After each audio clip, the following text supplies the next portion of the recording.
오늘의 이야기에 잠시 귀를 기울여 주십시오. 혹시 지금 지갑 속에 잠들어 있는 그 작은 플라스틱 카드가 당신의 인생 전체를 송두리째 흔들 수 있는 무기가 될 수 있다는 생각 해보신 적 있으신가요?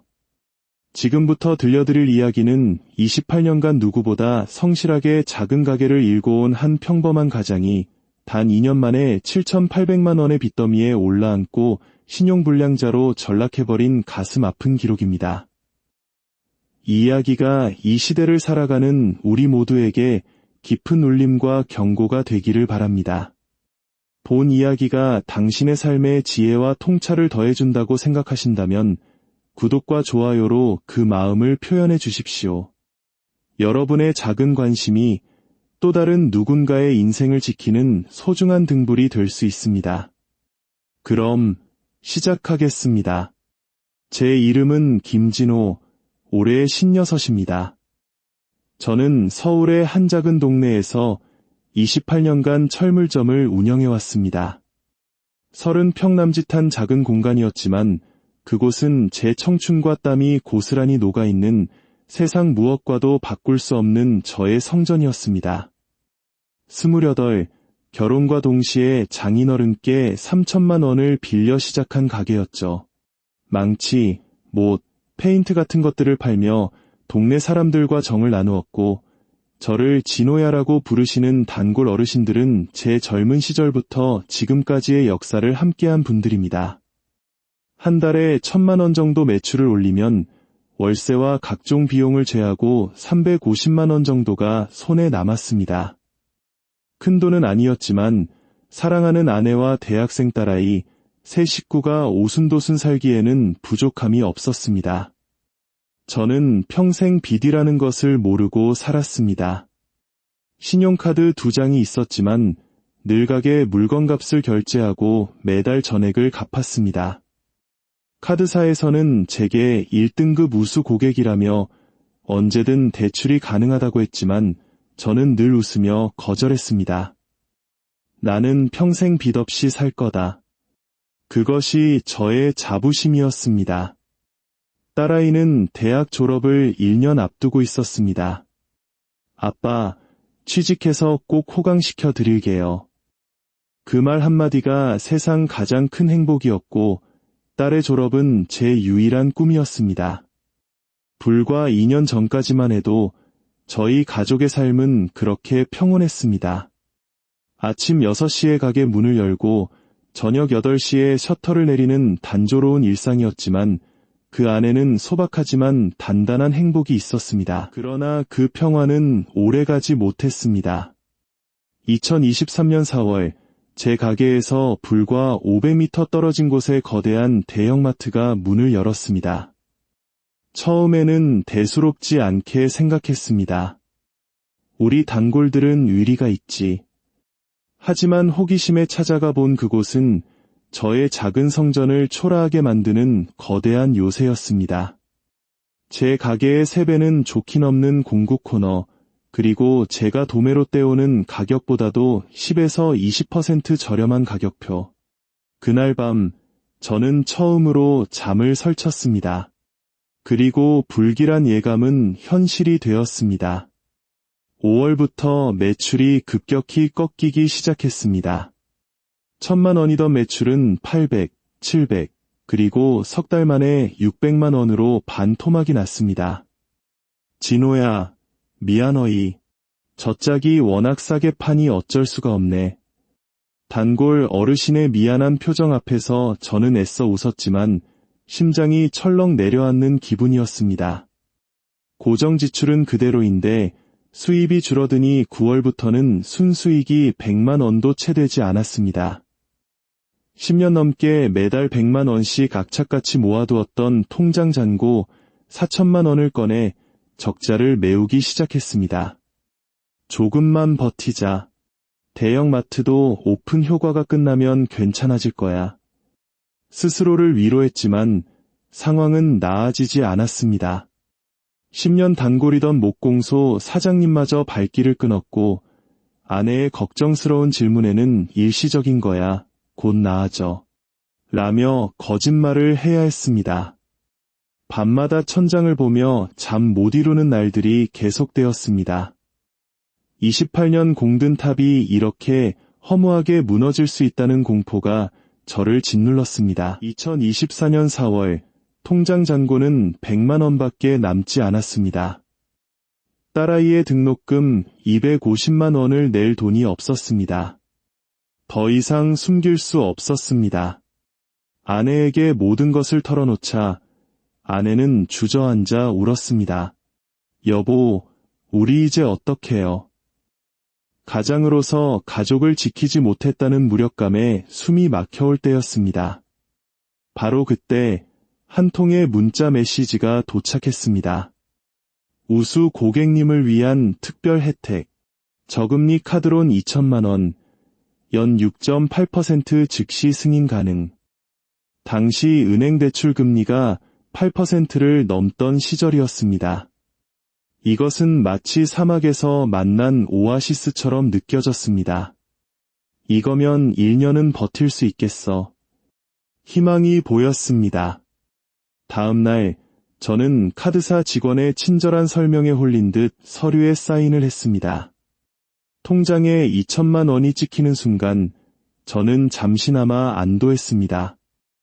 딸의 등록금을 내고 밀린 월세를 갚았습니다. 이제 숨통이 트였다. 여름 성수기까지만 버티면 다시 일어설 수 있을 거야. 하지만 그것은 착각이었습니다. 그 돈은 불과 넉 달 만에 모두 사라졌고 상황은 조금도 나아지지 않았습니다. 그리고 9월 또 다른 카드사에서 전화가 왔습니다. 고객님, 급하게 필요하신 자금 1,500만 원까지 즉시 해결해드립니다. 이미 판단력이 흐려진 저는 또다시 대출을 신청했습니다. 그렇게 빚은 신한카드 2,000, 삼성카드 1,500, 우리카드 1,000, 어느새 총 4,500만 원으로 불어나 있었습니다. 매달 이자만 27만 원. 저는 이미 빠져나올 수 없는 늪의 한가운데에 서 있었습니다. 2024년 11월, 마침내 올 것이 오고야 말았습니다. 신한카드 결제일, 원금과 이자, 생활비를 합쳐 160만 원을 내야 했지만 통장엔 70만 원뿐이었습니다. 그때 제 눈에 들어온 것이 현금 서비스였습니다. 일단 이번 달만 넘기자. 저는 삼성카드로 현금 서비스 200만 원을 받아 신한카드 빚을 막았습니다. 바로 그것이 지옥의 문을 여는 열쇠였습니다. 연 18%가 넘는 살인적인 금리. 다음 달엔 삼성카드 값을 막기 위해 우리카드로, 그 다음 달엔 우리카드 값을 막기 위해 새로 만든 국민카드로 현금 서비스를 받았습니다. 신용카드 7장을 돌려가며 이 카드 빚을 저 카드로 막는 소위 돌려막기의 늪에 빠진 것입니다. 이자는 눈덩이처럼 불어났습니다. 한계에 다다랐을 때 카드사에서 악마의 속삭임이 들려왔습니다.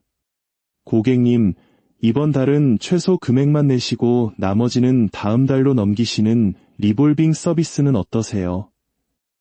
당장 30만 원만 내면 된다는 말에 저는 구세주를 만난 것 같았습니다. 하지만 한 달 수수료 1.3%는 연이율 15.6%가 넘는 달콤한 독약이었습니다. 원금은 전혀 줄지 않고 이자가 이자를 낳으며 빚은 기하급수적으로 불어났습니다.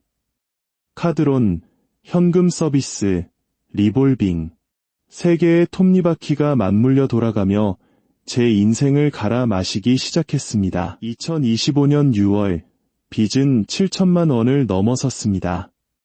저는 아내에게 모든 사실을 털어놓았습니다. 우리는 부둥켜 안고 밤새 울었습니다. 28년간 쌓아온 모든 것이 무너져 내리고 있었습니다. 그리고 7월 15일, 결국 신한카드 대금을 막지 못했습니다.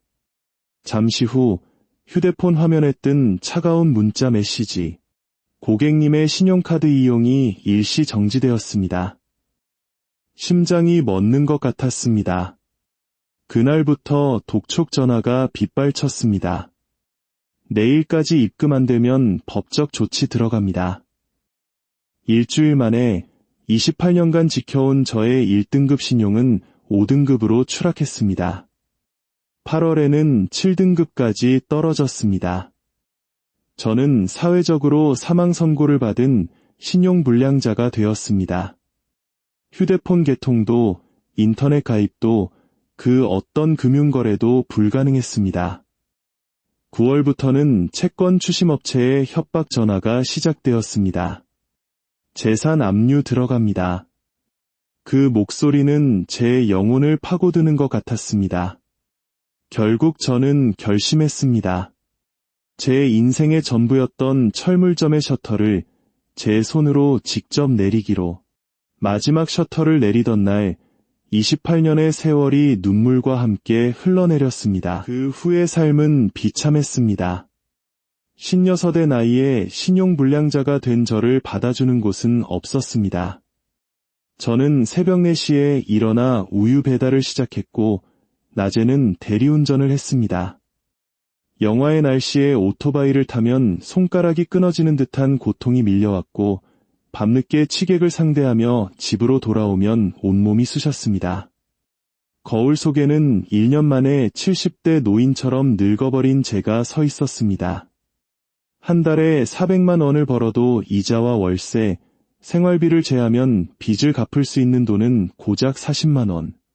이 속도로는 15년이 걸려야 빚을 다 갚을 수 있습니다.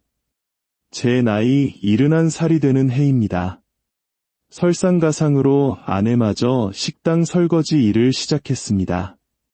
차가운 물에 거칠어진 아내의 손을 볼 때마다 가슴이 찢어집니다. 딸아이는 결국 학자금 대출을 받았습니다. 자식에게까지 빚을 대물림했다는 죄책감에 밤마다 소리 없이 울었습니다. 친구들은 연락이 끊겼고 명절에는 친척들 보기가 두려워 일부러 일을 나갔습니다. 내가 뭘 그렇게 잘못했을까? 수없이 자문했지만 답은 하나였습니다. 편리함이라는 이름 뒤에 숨겨진 신용카드라는 덫에 제가 너무나 어리석게 걸려들었던 것입니다. 지금 이 순간에도 저는 빚과 싸우며 하루하루를 버티고 있습니다. 이 끔찍한 경험을 통해 제가 뼈저리게 얻은 교훈을 부디 여러분은 기억해 주셨으면 합니다.